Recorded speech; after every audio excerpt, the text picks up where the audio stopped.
चंद्रगुप्त ने प्रधानमंत्री चाणक्य की ओर देखकर कहा, नीति कुशल मंत्रीवर, आपका नीति शास्त्र अनेक स्थानों पर धार्मिक सिद्धांतों की अवहेलना करता है। इस विरोध का कारण क्या है?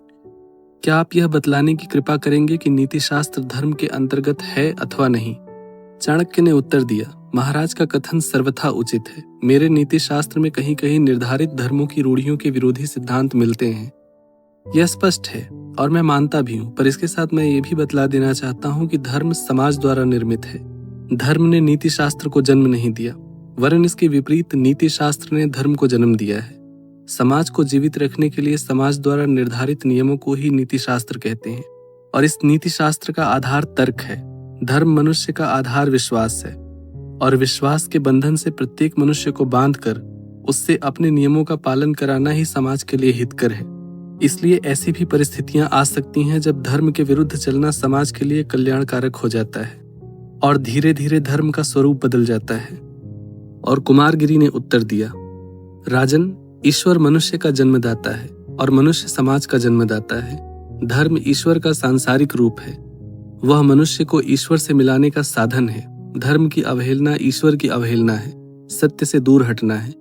सत्य एक है, धर्म उसी सत्य का दूसरा नाम है। यदि नीति शास्त्र धर्म के सिद्धांतों के प्रतिकूल है तो वह नीति शास्त्र नहीं बल्कि अनीति शास्त्र है। उचित और अनुचित, न्याय और अन्याय, इन सब की कसौटी धर्म है। धर्म के अंतर्गत सारा विश्व है। और फिर चाणक्य ने उत्तर दिया, धर्म की महानता को स्वीकार करके उसकी दुहाई देने वाले योगी, जानते हो धर्म को किसने जन्म दिया है? कुमारगिरी ने उत्तर दिया, ईश्वर ने, मनुष्य की अंतरात्मा द्वारा। और चाणक्य ने पूछा, और ईश्वर को? यह प्रश्न सुनने में ही भयानक था कि ईश्वर को किसने जन्म दिया है। कुमारगिरी ने कहा, ईश्वर अनादि है। ठीक कहते हो योगी, ईश्वर अनादि है, पर यह बात कोई नई नहीं है। प्रत्येक मनुष्य कहता है कि ईश्वर अनादि है। पर क्या तुम ईश्वर को जानते हो? या फिर यहाँ बैठा हुआ कोई भी व्यक्ति ईश्वर को जानता है?